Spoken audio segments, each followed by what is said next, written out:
High my dear friends, how are you all?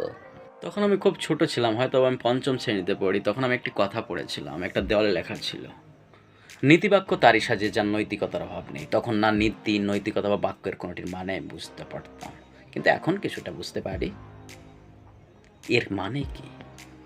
আপনি ধরুন একজন কন্ট্রাক্টর, আপনি একটি রাস্তা জন্য কাজ পেয়েছেন। কিছু টাকা আপনি আপনার নিজের জন্য রেখে দিলেন, বাকি টাকা আপনি রাস্তায় ইউজ করলেন। রাস্তার কদিন পরে একটি গর্ত তৈরি হলো।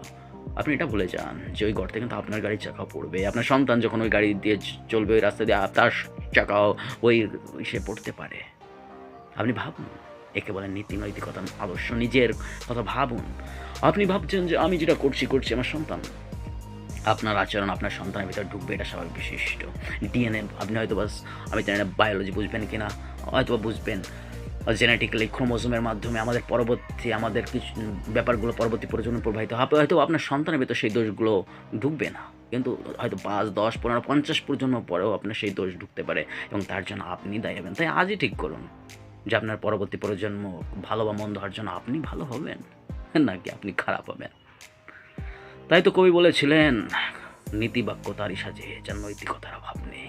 It is all depends on you. That what should you think about yourself? If you think that you are a good man, then you are a good man. If you thinking I am the bad man, I have to be a bad man, then no one can make you a good man. It is totally depends on you. That what should you think about yourself? It is depends on you, my dear friends. It is depends on you. So please, it is the time that you can sense yourself. Please sense, because you human being, you can do anything. Thank you. I love you all, my friends. I love you all. Please subscribe this channel.